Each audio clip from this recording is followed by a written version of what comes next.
Good afternoon. My name is Jeanette Klein, and today I have the privilege of sharing with you a legend. Now, this is a very old legend.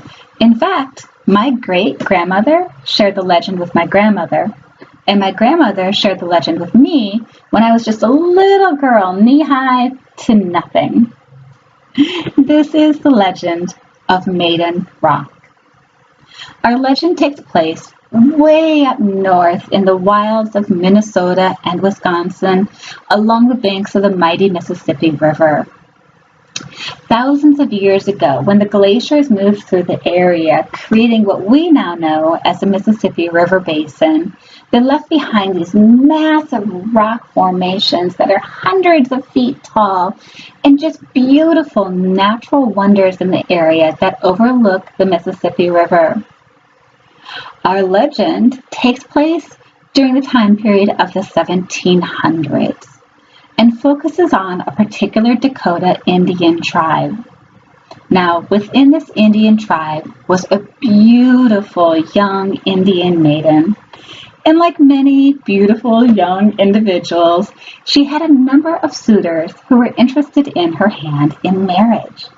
Now, Winona's parents, being forward-thinking, knew that they needed to make the best match for their Indian maiden daughter that they possibly could. And so they sought out and went through all the candidates until they found the Indian brave who was said to be the bravest, the strongest, a mighty warrior, and a fierce hunter.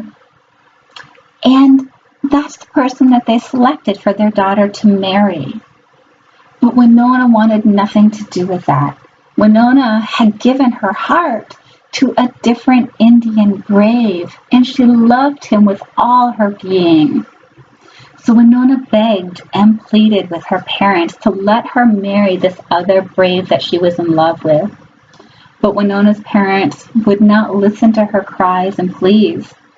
In fact, Winona's parents went ahead and began to make the wedding preparations and arrangements, even though her daughter wanted nothing to do with this particular bridegroom.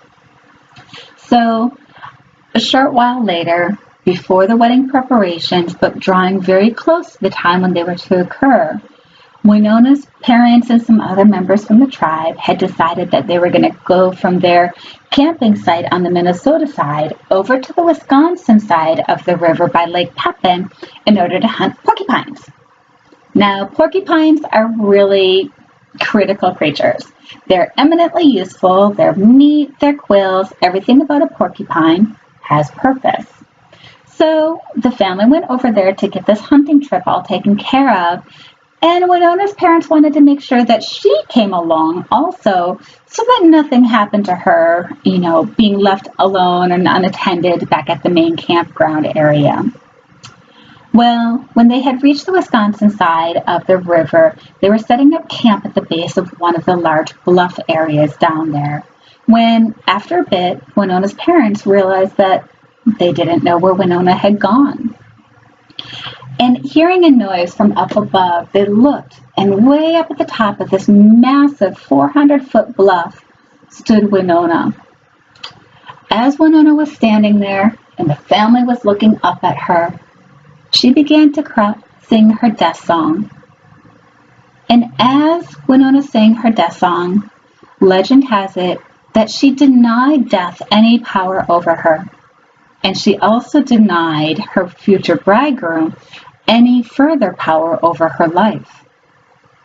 As the last notes of the song passed her lips, Winona stepped off the edge of the bluff and plummeted to her death. Now, it's up to you if you want to interpret this as a tragic romance, or if you want to interpret the legend as a willful daughter who denied her parents. But the legend does have basis in truth. For the legend was recounted by a Dakota medicine woman named Crooked Cloud in the 1800s to an anthropologist and military wife named Mary Eastman.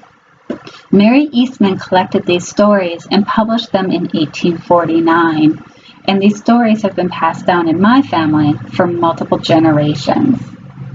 So the legend of Maiden Rock, to me, has a truth in that sometimes the choice of your heart can be the most challenging and difficult choice of all. This is the legend of Maiden Rock. This is the legend that is part of my history.